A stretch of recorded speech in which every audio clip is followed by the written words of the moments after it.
Biz өткөн жумада биздин фракция Баткен областына, Ош областарына иш сапар менен барып келгенбиз. Ошондой аябай көп жапайычылыктарга туш болгонбуз, көргөнбүз. 2 айылдын ортосуна пост коюп алган жапайычылыктарды да көрдүк. Алмаз мырза, сиз өзүңүз жакшы билесиз, Кыргыз Республикасынын мыйзамы боюнча Кыргыз Республикасынын аймагында жарандар ээн эркин басып жүргөнгө укугу бар. Министрлер кабинетинин чыгарган токтомуна жараша иш жүргүзүп атабыз дейт. Ал токтом Конституцияга каршы келет.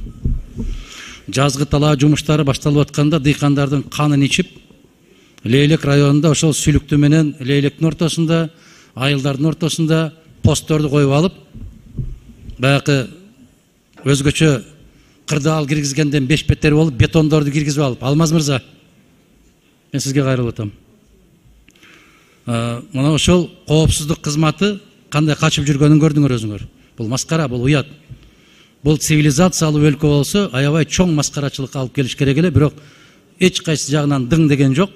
Басма сөз кызматы жооп бергендей болду. Сабатсыздыктын туу чокусун көрсөтүштү. ГКМБ өтө сабатсыздыгын көрсөтүштү. Жогорку Кеңештин депутаты кай мамлекеттик кызматка барбасын, чыгып өзүн өзү тааныштырганга милдеттүү эгер катты тааныган кызматкер болгон болсо. Мына ушул посттор бүгүнкү күнгө чейин алынбай турат. Ушул боюнча тез аранын ичинде бир жоопту берген болсо мага. Токтом Конституцияга каршы. Бул бир жагы. Экинчиси, Талант Түрдүмович, биздин Кыргыз парламентинин радиосунун иштебей аткандыгы боюнча өткөндө маселе көтөргөнбүз. 84 000 карыз бар экен, ал төлөндү. Башкасы болду.